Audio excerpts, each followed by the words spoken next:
Okay. नमस्कार मंडळी, माझं नाव प्रमोद रानडे. आता आपण जो व्हिडिओ करणार आहे तो बॉम्बे स्टॉक एक्सचेंज या कंपनीवर करणार आहे. स्टॉक एक्सचेंज म्हणजे जीव की प्राण. ओके. जे मार्केटमध्ये खेळत आहेत गेले 50 वर्ष. ओके.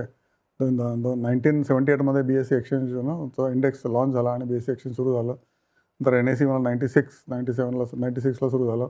पण BSE सगळ्यात जुनं एक्सचेंज आहे आणि त्याच्यामुळे या एक्सचेंजवर उलाढाल प्रचंड होत असते. ओके. आजच्या युगामध्ये NSEमध्ये 5 एक्सचेंज उलाढाल होते BSEपेक्षा, पण BSE सगळ्यांचं डार्लिंग एक्सचेंज आहे, कारण सगळ्यात जुनं एक्सचेंज आहे आणि BSEचं प्रॉफिटॅबिलिटी जी जम्प करते ती अनबिलिव्हेबल आहे. तुमच्यासमोर आता जी स्लाईड आहे त्याच्यामध्ये बघा त्यांचे किती रेव्हेन्यू स्ट्रीम्स आहेत BSEचे. ओके. एक तर पहिलं आहे तर ट्रान्झॅक्शन चार्जेस म्हणून त्यांना जोरदार पैसे मिळतात. ओके. दुसरा स्ट्रीम आहे त्यांचे लिस्टिंग सर्व्हिसेस, म्हणजे नवीन IPO आला की ते बॉम्बे स्टॉक एक्सचेंजवर लिस्ट होते कंपनी, त्यामुळे लिस्टिंग फीस त्यांना मिळतात. ओके. नंतर तिसरा त्यांचं व्हर्टिकल आहे ते ट्रेझरी इन्कम. खूप पैसा असला की ऑब्व्हियसली म्हणजे कॅपिटल खूप असलं तुमच्याकडे की तुम्ही ट्रेझरी इन्कम पण काढू शकता. म्हणजे गव्हर्नमेंट सिक्युरिटी बॉन्ड्समध्ये तुम्ही इन्व्हेस्ट करू शकता. जसं बँका इन्व्हेस्टमेंट इन्कमच त्यांचं दाबून असतं. बऱ्याचशा बँकांचा इन्व्हेस्टमेंट इन्कमवरच संसार चाललेला आहे. ओके. कोअर बँकिंग त्यांचं लॉसमध्ये आहे अजूनही. ओके.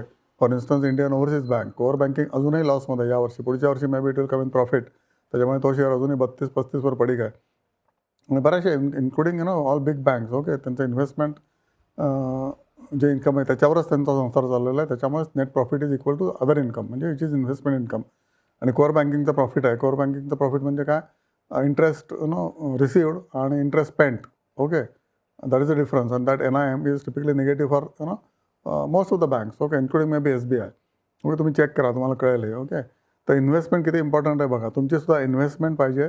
तुमचं सॅलरीचं इन्कम आहे, तुमच्याला खर्चाला जस्ट पुरतं आहे. ओके. पण इन्व्हेस्टमेंट इन्कम कशाचा पाहिजे, तुमची इतर ज्या गोष्टी असतात की ज्या तुमच्या ॲस्पिरेशनल गोष्टी असतात किंवा तुम्हाला वेगवेगळ्या गोष्टी घ्यायच्या असतात, नवीन काहीतरी ॲस्पिरेशन असतं. ओके. प्लॅनिंग करायचं असतं, future planning for your retirement वगैरे वगैरे. तर त्याच्यासाठी तुम्हाला investment income is a must आहे. त्यामुळे इन्व्हेस्टमेंट इन्कम तुमचं नसलं तर तुमचं काय खरं नाही गोईंग फॉरवर्ड. इन्फ्लेशनला फाईट करायला हे अदर इन्कम लागतं फ्रॉम इन्व्हेस्टमेंट. कारण तुमची सॅलरी असते ती वाढते 5%, 7% आणि इन्फ्लेशन वाढते 7, 8, 9, 10, 15%पर्यंत. 15%ने तुमचं जे ॲस्पिरेशनल आयटम्स आहेत. Okay. Let's say you want to go abroad. Okay. त्याचे तर दर वर्षाला 8-10% इन्फ्लेशन आहेच त्याच्यामध्ये. एअर तिकीट्स वाढतात, क्रूड ऑइल वाढतं आहे. ओके. सॅलरीज वाढत आहेत लोकांच्या. Pilots are maintain money as per the data available. आणि ते अडून बसू शकतात, राईट. तुम्ही अडून नाही बसू शकत की मी येणार नाही उद्यापासून. पायलटला तो ॲडव्हान्टेज असतो, स्ट्रॅटेजिक ॲडव्हान्टेज. तो म्हणतो स्ट्राईक करतो सगळ्या फ्लाईट्स बसल्या. तर तसं नाही. They have to be paid some minimum salary, maybe 3-4 lakh per month. Okay.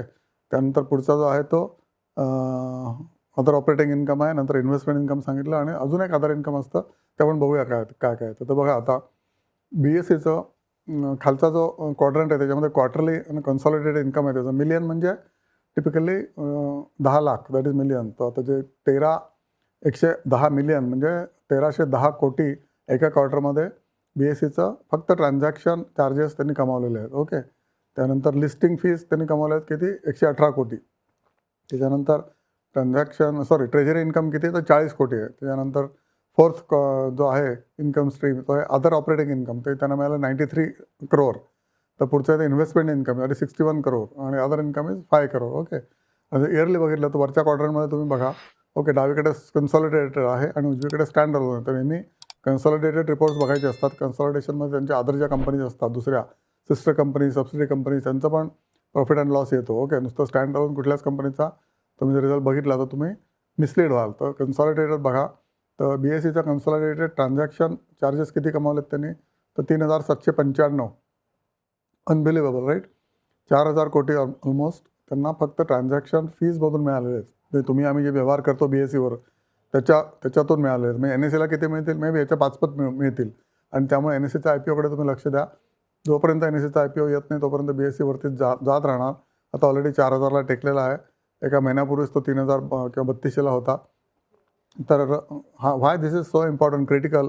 तुम्हाला जरी शेअर मार्केटमध्ये यायचं नसेल तरी BSEचा शेअर तुम्ही घेऊन ठेवा अँड दॅट्स इट. आणि जेव्हा जेव्हा पडेल तेव्हा तेव्हा तुम्ही BSEचा शेअर घेऊन ठेवा. आणि same thing will happen about NSE. कारण एक्सचेंज काय बंद होणार नाही, त्यांचा बिझनेस कधीच बंद पडणार नाही. त्यांचा बिझनेस सायक्लिकल पण सुद्धा नसतो. कारण बेअर मार्केट असेल तेव्हाही माणसं येतात, बुल मार्केट असेल तेव्हाही माणसं येतात आणि ट्रान्झॅक्शन करतात. आणि त्यांना फ्युचर्स आणि ऑप्शन्समधून पण जबरी पैसा मिळत असतो. ओके. आणि पुढचं आता कन्सॉलिडेटेड रिझल्ट्स बघितले तर पहिले तुम्हाला सांगितलं की 3,795 कोटी त्यांना ट्रान्झॅक्शन चार्जेस मिळाले. त्यानंतर लिस्टिंग फीज किती मिळाले तर 515 कोटी किंवा अराउंड 519 कोटी मिळाले आहेत. ओके. त्याच्यानंतर ट्रेजरी इन्कम किती आहे तर 171 कोटी आहे. ओके. नंतर अदर ऑपरेटिंग इन्कम आहे 348 कोटी. ओके. नॉट स्मॉल सम. आणि इन्व्हेस्टमेंट इन्कम किती आहे तर 290 करोड. इन्व्हेस्टमेंट इन्कम म्हणजे काय, बेसिकली यांच्या जो प्रॉफिट आहे गेले 40-50 वर्ष कमवलेला आहे, तर हे लोक कुठे लावतात माहिती आहे, मार्केटमध्ये नाही लावत, ते डिबेंचर्स किंवा गव्हर्नमेंट सिक्युरिटीजमध्ये लावतात. आणि त्यामुळे हे टिपिकली सेफ इंटरेस्ट इन्कम आहे त्यांचं. ओके. इन्व्हेस्टमेंट इन्कम आहे 2,900 कोटी, सॉरी 290 कोटी आहे ना, तर इन्व्हेस्टमेंट इन्कम आहे त्यांचं. आणि that is from the investment of may be 10,000 crore. तुम्ही त्याचा डिटेल ॲन्युअल रिपोर्ट बघितला, त्यांची इन्व्हेस्टमेंट आहे 9 ते 10,000 कोटी ॲज ऑफ नाव. ओके. आणि शेवटचं जर तुम्ही अदर इन्कम बघितलं तर 23 कोटी आहे. So forget about the other last part, other income. पण ट्रान्झॅक्शन चार्जेस जबरदस्त वाढलेले आहेत त्यांचे. ओके. गेल्या वर्षी होते 2,029 कोटी आणि यावर्षी झालेले आहेत एका वर्षामध्ये वाढलेत किती तर 2029 पासून ते 3796 म्हणजे 1,700 कोटी वाढलेत. ऑलमोस्ट 90% ग्रोथ झालेली एका वर्षामध्ये. ओके. BSEच्या फक्त ट्रान्झॅक्शन इन्कममध्ये, ट्रान्झॅक्शन चार्जेस. आणि त्याच्या आधीच्या वर्षी किती होते, 700 कोटी होते. 700 कोटीवरनं जंप मारली 2,000 कोटी, म्हणजे 7-21 तिप्पट झाला. ओके. बघा कसा जर्नी आहे. मी तुम्ही जर 2 वर्षाचा बघितला, म्हणजे 2026चे हे रिझल्ट्स आहेत. ब्राऊन जो आहे तो 2025 आहे, 2024चा आहे तो पहिला सगळ्यात शेवटचा कॉलम आहे, 706 कोटीवाला. तर 2 वर्षाचं तुम्ही जर जंप बघितलं तर 7,000वरनं 3700 कोटी झालेलं आहे. म्हणजे जवळजवळ 7-28, 7-35, 5पट वाढलेला आहे यांचा बिझनेस. ओके. फक्त एकाच ट्रान्झॅक्शन चार्जेसमध्ये. आपण लिस्टिंग फीज वगैरे सध्या इग्नोर करू, कारण ते किती मोठ्या असल्या तरी त्या छोट्या आहेत compare to the transaction charges. Okay. त्यामुळे BSE किती इम्पॉर्टंट आहे. आणि गोईंग फॉरवर्ड अजून एक तुम्हाला मी सांगतो की इक्वेशन काय आहे. या क्वार्टरमध्ये तुम्ही जर खालचा क्वार्टर बघितलात, कन्सॉलिडेटेड क्वार्टर, तर ते एका क्वार्टरमध्ये म्हणजे मार्चच्या क्वार्टरमध्ये ट्रान्झॅक्शन चार्जेस झाले 1,211 कोटी. ओके. सॉरी 1,311 कोटी. तर 1,311 कोटी एका क्वार्टरमध्ये. तर गोईंग फॉरवर्ड हे जर तुम्ही एक्स्ट्रापोलेट केलं पुढच्या वर्षी 4 क्वार्टरला, तर किती होतात, त्याचे 52 म्हणजे 52,000. ओके. 5,200 करोड त्यांचे ट्रान्झॅक्शन चार्जेस होतील. यावर्षी 3,796 कोटी आहेत. ओके. एवढा ग्रोथला BSEमध्ये वाव आहे आणि त्याच्यामुळेच हा शेअर जबरी वाढतो आहे. ओके. याच वर्षी जवळजवळ तरी 100% ते 150% तुम्हाला रिटर्न दिलेला आहे.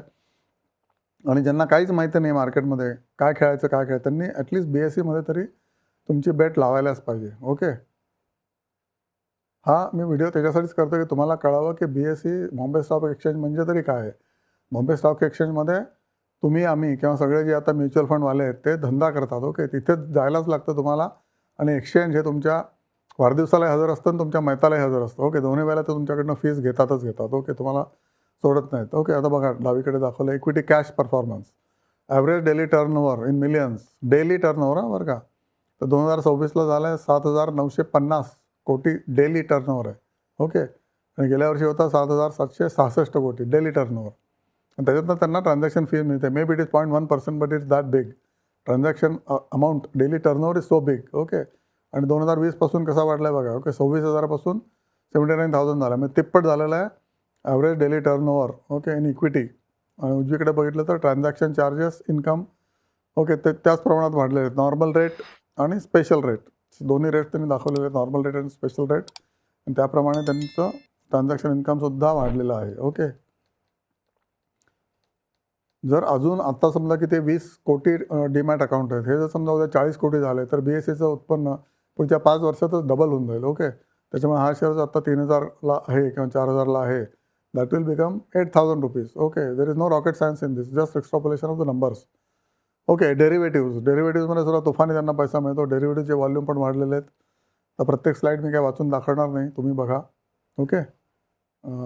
Average daily premium turnover. Okay. बघा काय ते, तुम्ही फक्त ग्राफ बघा. One picture tells you 1,000 words. ते एक पिक्चर तुम्हाला 1,000 वर्ड्स दाखवत आहे. ओके.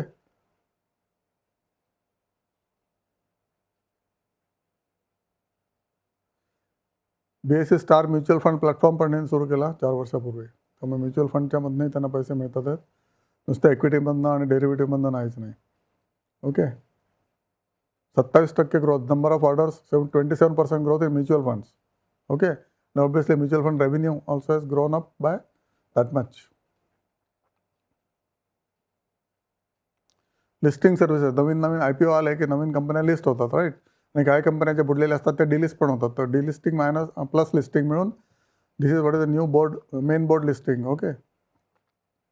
तर main board IPO fund raise, एवढा रेज केलेला आहे त्यांनी फंड. ओके. आणि blue is main board IPO numbers. 109 नवीन IPO आले. त्याच्या आधी 2025ला 79 नवीन IPO आलेले. हे सगळे नवीन IPOचे नंबर आहेत. It is not the total one. Okay. नवीन लिस्टिंग दरवर्षी होतात आहेत, त्यामुळे यांचं इन्कम लिस्टिंगमधूनही वाढतच जाणार. Okay. Hope you are understanding this.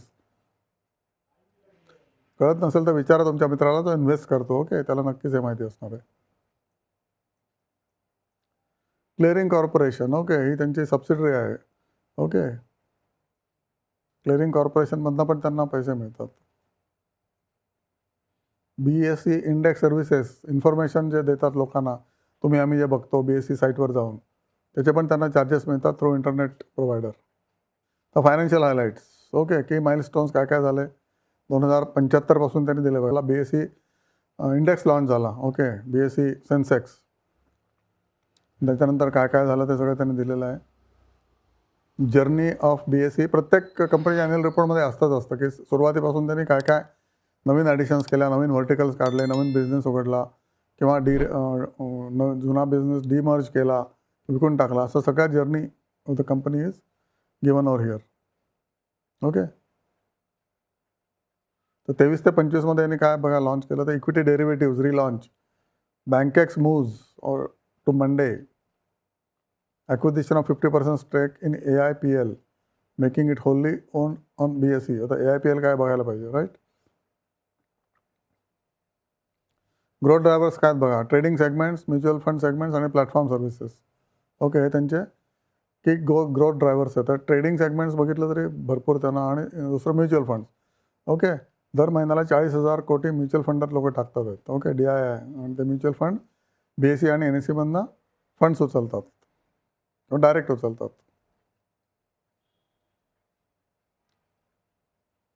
Okay. Integrated business model बघा, प्रायमरी मार्केट, नंतर ट्रेडिंग, सेकंडरी मार्केट, नंतर क्लिअरिंग अँड सेटलमेंट आणि distribution.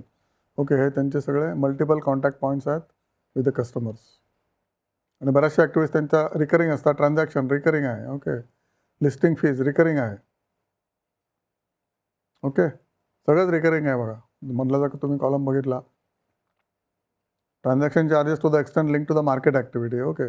Treasury income on clearing and settlement link to market activity to an extent. म्हणजे basically market the bull market असेल तर प्रचंड transactions वाढतात. Bare market असेल ट्रान्झॅक्शन थोडेसे कमी होतात, म्हणजे 20-30% कमी होतात. पण शॉर्टिंगवाले शॉर्टिंगवाले त्यात घुसतातच, त्यामुळे बेसिकली त्यांच्यामध्ये काय फरक नाही पडत BSEच्या अर्निंगमध्ये. Hardly it doesn't make much of a difference. आता consolidated profit and loss, transaction charges मागाशी तुम्हाला ग्राफिकली दाखवलं होतं एक्सेलमध्ये. ओके. तर एका क्वार्टरमध्ये बघा 1,311 कोटी आले आणि फुल इयरमध्ये 3,795 कोटी आले. ओके. गेल्या वेळेला होते फुल इयरला 2,000 कोटी, म्हणजे 1,700 कोटी एक्स्ट्रा फक्त ट्रान्झॅक्शन चार्जेस सिरियल नंबर 1मध्ये मिळाले. तसेच ट्रेजरी इन्कममध्ये पण ते कमी झाले. ट्रेजरी इन्कमचे 217 कोटी होते, 171 कोटी झाले. फाईन. त्याच्यानंतर लिस्टिंग सर्व्हिसेसमध्ये 490 करोड होतं, ते 30 कोटी वाढले, 519 कोटी मिळाले. आणि अदर ऑपरेटिंग इन्कममध्ये सुद्धा 22 कोटी होते, ते 34 कोटी 220 कोटी होते, ते 348 कोटी मिळाले, म्हणजे जवळजवळ 120 कोटी वाढले, राईट. नंतर इन्व्हेस्टमेंट इन्कम हे पण वाढलेलं आहे. नंतर अदर इन्कम सेम आहे. ओके. आणि हा टोटल इन्कम बघा किती झालं, 3,236 कोटीपासून 5,141 कोटी झालं, म्हणजे जवळजवळ 2,000 कोटी एका वर्षामध्ये त्यांचं इन्कम वाढलेलं आहे. ओके. आणि 2024चा सगळ्यात एक्स्ट्रीम राईट कॉलम आहे तो 2024चा आहे. म्हणजे 24 ते 26 जर बघितलं तुम्ही, ओके, तर 2 वर्षाचं केवढं मोठं वाढलं आहे बघा. 1,500 कोटीचे झालेत 5,100 कोटी. These are all in crores. किंवा वरती मिलियन लिहिले, मी तुम्हाला करोडमध्ये वाचून दाखवतो. एक मी डिजिट कमी करून दाखवतो. ओके. आणि एक्सपेन्सेसचे बघा एवढे आहेत हे expenses, total operating expenses is gone from 1400 कोटी टू 1800 कोटी. ओके. आणि आधी होते 900 कोटी. म्हणजे 900चे डबल झालं. ऑपरेटिंग एक्सपेन्सेस पण डबल झालेत. ओके. पण प्रॉफिटॅबिलिटी ऑलमोस्ट चौपट झाले. ओके. चौपट नाही, 3.5 टाइम्स झाले. Obviously it is good for the company. Everybody is going to, everybody is gaining from this company's growth. Employees are also gaining, and other businesses around, okay, including their canteen, electricity, internet, हजारो things, other income, administration, सगळ्यांची चांदी होते. आणि त्यामुळे तुमची पण चांदी व्हायची असेल तर तुम्ही BSE शेअर घ्या. लक्ष ठेवा. अजून घेतला नसेल तर घ्या. आणि तुम्हाला मार्केटशी काय घेणं देणं नसलं तरीसुद्धा तुम्ही BSEचा शेअर फक्त घेऊन ठेवा. आणि दरवेळेला पडला की घेत चला, पडला की घेत चला. आणि तेवढं दर आठवड्याला किंवा दर महिन्याला विचारायचं, आत्ता BSE घेऊ का रे? तुमचे जे एक्सपर्ट माणसं असतील त्यांना विचारा, किंवा तुम्ही पण स्वतः होऊ शकता. ओके. ट्रेड त्याचा ग्राफ बघायचा आणि डिसाईड करायचं. ओके. ह्याला प्रॉफिटेबिलिटीला काहीच प्रॉब्लेम नाही आहे. 10% प्लस मायनस सगळ्याच कंपन्या होत असतं. तुमची सॅलरीसुद्धा आज या महिन्यात आली, पुढच्या महिन्यात लेट आली, असं होत असतं. तेवढंच, बाकी काय नाही. तुमचं काही नोकरी जात नाही चांगल्या कंपनीत असाल तर. ओके. आता पुढचं बघितलं operating EBITDA. Okay. Net profit margin बघा इथे. शेवटी मी काही सगळं काही वाचून दाखवत नाही, व्हिडिओ खूप मोठा होईल. 48% झालेलं आहे यांचं नेट प्रॉफिट मार्जिन. 48% घ्यायला तो 41%. या 48%वर कोण धंदा करतो? Very few companies. हाताच्या बोटावर मोजण्या एवढ्याच. स्टँड अलोन काय बघत नाही, कारण आपण कन्सॉलिडेट बघितलेलं आहे. ओके. ओके. हा अजून एक त्यांचा मोठा ग्राफ आहे. कन्सॉलिडेटेडमध्ये 2020 पासून कशी ग्रो झाली. ओके. आणि one picture is showing 1000 words. त्यामुळे मी काही विशेष वाचत नाही याच्यामध्ये. You know it. Okay. Profitability कसली वाढली बघा. This is what is profitability. EBITDA में अर्निंग बिफोर इंटरेस्ट, टॅक्स आणि depreciation adjustment, that is EBITDA. 130 कोटी 2000, हे सगळं मिलियनमध्ये आहे. 130 कोटी होती 2020ला. ती आता 4000 कोटी झालेली आहे. 120 कोटीपासून 4000 कोटी. कळते का तुम्हाला? 120 ते 4000, 40 टाइम्स 5 वर्षात फक्त. आणि फक्त 20 कोटी डीमॅट अकाउंट्स आहेत आता. त्यातले ॲक्टिव्ह मे बी 12-13 कोटी आहेत. गोईंग फॉरवर्ड हे डबल होणार आहे पुढच्या 5 वर्षामध्ये. India growth story is intact. आणि त्याच्यामुळे डिव्हिडंड कसं दिलं बघा. आणि डिव्हिडंड पर इयर. ओके. इथे 15 रुपये दिलं होतं, मग काय 20 रुपये दिलं, मधून जास्त दिलं, मग इथे 21 रुपये, 13 रुपये, 12 रुपये, 23 रुपये. आणि यावर्षी 2026ला मे बी देईल की 30 रुपीज डिव्हिडंड डिक्लेअर केलं असेल. ओके. तुम्ही बघा. त्यामुळे डिव्हिडंड पण तुम्हाला मिळत राहील. डिव्हिडंड टॅक्सेबल असतं, हे पण मी तुम्हाला सांगतोय, पण वर्थ इट. ओके. तुम्ही टॅक्स 30% द्यायला काहीच हरकत नाही जर डिव्हिडंड तुम्हाला जर फॅट मिळत असेल. ओके. आता होल्डिंग बघा कोणाकोणाचं आहे इथे. होल्डिंग पब्लिकचे 34% आहे, आणि तुम्ही त्याच्यामध्ये नाही आहे बहुतेक. ओके. तुम्ही जर हा चॅनल बघत असाल आणि तुम्ही जर मार्केट प्लेअर असाल तर तुमच्याकडे BSE शेअर नक्की असणार आहे. जर नसाल तर तुम्ही घ्या. ओके. आणि या पब्लिकमध्ये सामील व्हा. पब्लिक काही वेळी नाही. 34% BSEचे शेअर्स पब्लिककडे आहेत. ओके. नंतर म्युच्युअल फंड्सकडे 12% सांगतात आहे. FPI फॉरेन इन्स्टिट्यूशन इन्व्हेस्टर्सकडे 23% आहेत. या कॉर्पोरेट बॉडीजकडे 60% आहेत. मग बँका किंवा तत्सम. QIB म्हणजे qualified institutional, maybe these are also banks, त्यांच्याकडे 12% आहे. आणि अदर्सकडे 2% आहे. या राजांनी जेव्हा रिपोर्ट काढलेला, प्रेझेंटेशन काढलेलं, तेव्हा त्याची प्राईस होती 2600, आणि आता 4000 झाले असेल, 3900 झाले, just in a span of may be 2 months. या आणि बघा LIC, तुम्ही LICवर विश्वास ठेवता ना, LICकडे सुद्धा 5% आहेत, 5.5% आहेत. कोटॅककडे 2.4% आहे. सिद्धार्थ भालचंद्रन यांच्याकडे 2% आहे. Tata AI life, Nippon India mutual. So all this people are having stake in BSE. तशी स्टोरी आहे BSEची, बॉम्बे स्टॉक एक्सचेंज. त्यामुळे तुम्ही नक्की ह्याच्याकडे लक्ष द्या. आणि स्वतःची तुम्हाला कमाई चांगली करायची असेल तर तुम्ही BSEचा शेअर घ्यायलाच पाहिजे. आतापर्यंत घेतला नसेल त्याच्यावर वॉच ठेवा. 500 रुपये पडला तर नक्की घ्या. अजून आता एक घेऊन ठेवा. Maybe you can spend 3900 rupees to start with. Okay. आणि सोचकर समजकर ह्याला काही सांगणार नाही, कारण ह्याला काही सोचकर समजकर बघायचंच नाही. ओके. फक्त याला एवढंच आहे की तुम्ही शेअर पडला तर दुप्पट घ्यायची तुमची ताकद पाहिजे. ओके. आता तुम्ही 3900ला घेतला, उद्या समजा काही झालं, अजून युद्ध पेटलं आणि तो 3000ला आला किंवा 2000ला आला, तर तुम्ही 10 शेअर घ्यायची तुमची कुवत पाहिजे. ओके. तर तुम्ही घ्या. आणि ऑब्व्हियसली हा काय एवढा पडणार नाही, पण शेअर मार्केटमध्ये काहीही होऊ शकतं. Okay. Anything can happen in share market. त्याच्यामुळे I am just cautioning you out की असं ही ग्रोथ स्टोरी तुमची जर बनायची असेल, BSE इज युअर सेल्फ असं जर तुम्हाला करायचं असेल तर BSE बरोबर तुम्ही ग्रोथ करत राहा. आणि हे ट्रान्झॅक्शन चार्जेस हा सगळा त्यांचा जो बिझनेस आहे तो वाढणारच आहे. कारण अजूनही इंडियामध्ये 140 कोटीपैकी तुम्ही 40 कोटी सोडून द्या की ज्यांना काही इलिटरेट आहेत, त्यांना काहीच माहिती नाही आहे. पण उरलेले जे 100 कोटी आहेत त्याच्यापैकी फक्त 20 कोटी लोक आत्ता इकडे इन्व्हॉल्ड आहेत. ओके, अजून 80 कोटी लोकांचा स्कोप आहे. त्यामुळे ह्याचा बिझनेस चौपट तर आरामात होऊन जाईल पुढच्या 10 वर्षामध्ये. चौपट. ओके, मग 15% CAGR. 15% CAGRने त्यांचा शेअर पण वाढेल. मग आता जर 4,000ला असेल तर तो 8,000ला जाईल 5 वर्षामध्ये. ओके, बघा तुम्हाला पटतं का, त्याप्रमाणे ॲक्शन घ्या. आणि तुम्हाला जर श्रीमंतीचा मार्ग मी दाखवलेला आवडला असेल आणि तुम्हाला आवडला नसेल तर ऑब्व्हियसली तुम्ही मूर्ख आहात. आणि तुम्हाला जर आवडला असेल तर तुम्ही हा व्हिडिओ पुढे पाठवा, परत बघा. चॅनलचे सगळे व्हिडिओ बघा. आत्तापर्यंत जवळजवळ 300 व्हिडिओ अपलोड केलेले आहेत. 26 जानेवारी 2025ला चॅनल सुरू झाला. तेव्हापासून रोज आठवड्यातनं 3 व्हिडिओज आम्ही टाकत असतो चांगल्या चांगल्या कंपन्यांचे. आणि चांगले शेअर तुम्ही घेतले तर तुम्ही नक्कीच श्रीमंत होणार. आणि वाट बघायला लागते. ओके, 2 ते 5 वर्ष वाट बघायला लागते. ज्यांनी मी जे शेअर रेकमेंड केले त्याच्यामध्ये जर शेअर्स घेतले असतील तर आत्तापर्यंत सगळे प्रॉफिटमध्ये आले असतील. बारिंग 10%, ते 10% सुद्धा प्रॉफिटमध्ये जातील. वाट बघा अजून 4-5 महिने. PSU बँकांचे शेअर्स तर मी सांगितल्यापासून दुप्पट तिप्पट झालेले आहेत. Okay, example is State Bank of India, example is all PSU banks like Indian Bank, नंतर Bank of India, Bank of Baroda, नंतर Karur Vysya Bank, Karnataka Bank. Okay, all those blue chip bank shares. कारण तेव्हा बँकांना कोणी विचारत नव्हतं.